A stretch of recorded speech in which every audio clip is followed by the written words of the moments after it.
your freedom. Let the freedom ring. It's the right time now. Yeah, absolutely. Thank you very much, Dominik. Natürlich, Dominik, danke, dass du deine kurze Darstellung, wir haben ja leider nicht so viel Zeit diesmal, aber wir hoffen ja, dass wir da bald wieder einmal etwas von dir auch hören können. Und das letzte Mal sprachen wir auch drüber, da fragst du mich, soll ich Hochdeutsch sprechen oder Schweizerdeutsch?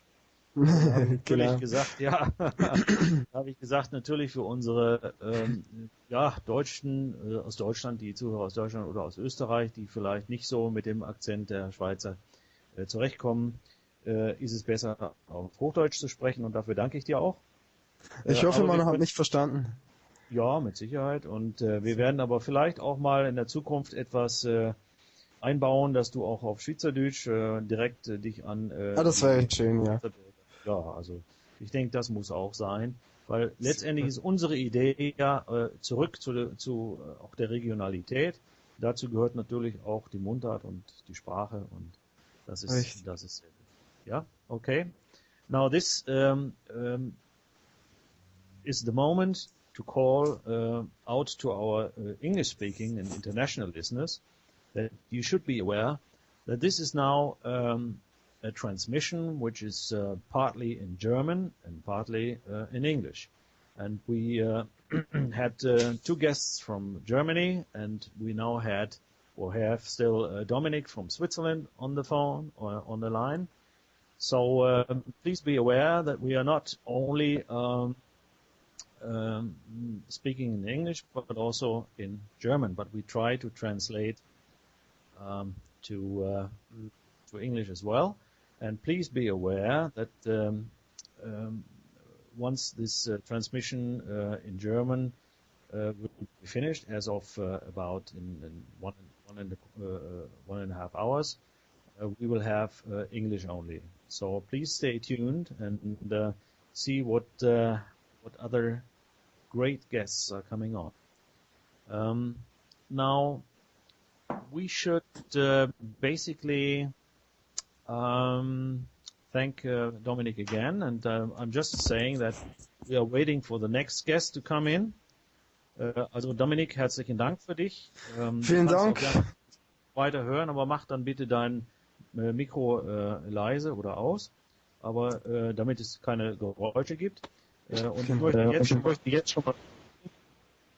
möchte jetzt schon einmal dass gleich Alexander Benisch zu uns kommt.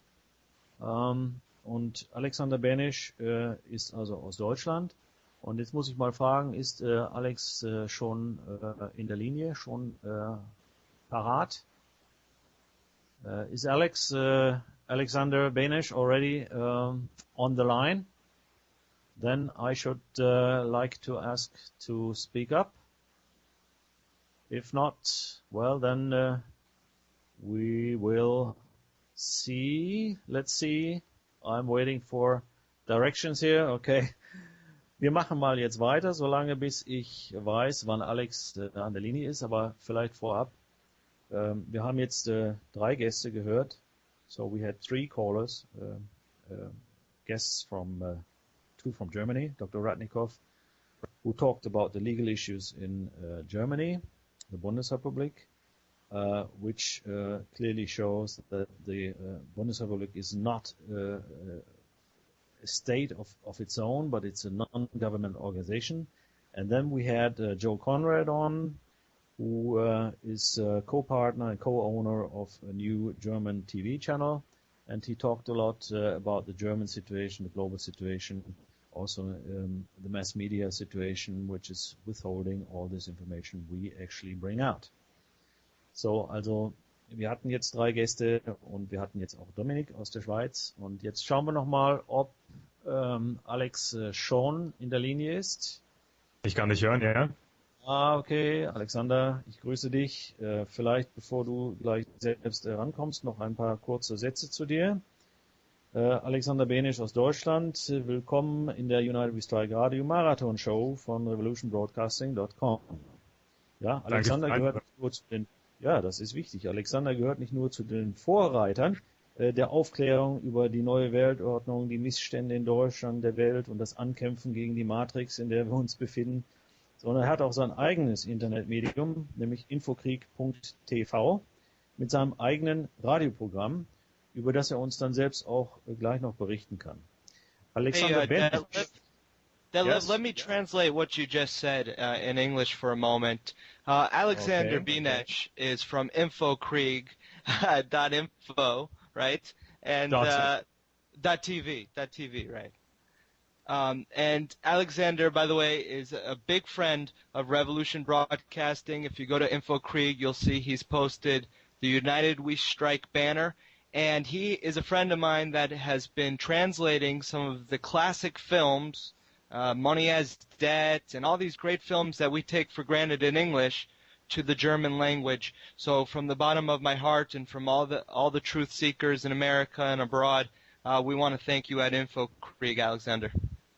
Oh, you're welcome. I mean, I started it as a student, basically 5 years ago, a college student, and I said, man, there's these great documentaries, and I studied all the people who made these documentaries, and I said, well, here's the blurred line, you know, because if you look at German mainstream media and you see kind of a few bits and pieces that are really brilliant. I mean, you saw documentaries on MK Ultra and subsequent mind control programs. I mean, there's one documentary where you saw some of the MK Monarch stuff, you know, programming people during the Cold War. Hiring Nazi scientists, all the stuff you most of you guys know about, but then it's kind of on the outskirts of media, and you see a program here and you see a program there, and it runs at a really bad time slot, so nobody watches it, and then you know the television channel says, well, nobody's watching it, so let's not do these kind of programs anymore. And then I saw these kind of programs, and I thought, man, this is really, really mind-blowing. I never knew this stuff existed. And then I thought, wasn't this exactly the type of stuff that was called conspiracy theory? So where's that line, you know? Where is that line when you say, okay, this is still history and this is still solid information, and when does the baloney start? So then I discovered, you know, guys like Alex Jones and Loose Change and all of these people, and then I saw, okay, this is really interesting, but there's nothing comparable in Germany here. So I looked around and I said, okay, this has to be a joke. Okay, this is not possible that Germany is basically lagging behind at least 10 years. I mean, if you look at the history of anti-New World Order media, if you look at all these the different waves. You know, back in the days, decades ago, you had Griffin and you had Jordan Maxwell. You know, the oldies, the guys who basically did so much groundwork, and then you had guys like Cooper and Gary Allen, and then Alex Jones, and then guys who were even younger than that. So when I kind of had a sense of what the history was of exposing the New World Order, I thought, well, of course Germany is lagging behind, because you don't have this kind of liberty culture here, because it was basically absorbed by the New World Order, and it always has been to some degree, because many of the New World Order's leading figures are Germans, or let's say they spent a lot of time here historically, and many of the leading families, they had a base here. I mean, we're not just talking about the British monarchs.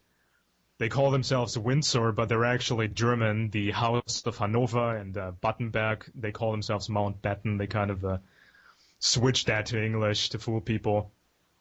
Sachsen, Coburg, Gotha, and then you realize, oh, really? Because the guy who founded the Illuminati in Bavaria, one of the many front groups, one of the many intelligence groups, when he was exposed in Bavaria, he fled to basically the house of Saxe-Coburg-Gotha. The name was slightly different at the time because there was a different head, and then when he died, the next one took over, and they kind of switched a little bit. But then you realize how this works, and many people in this global system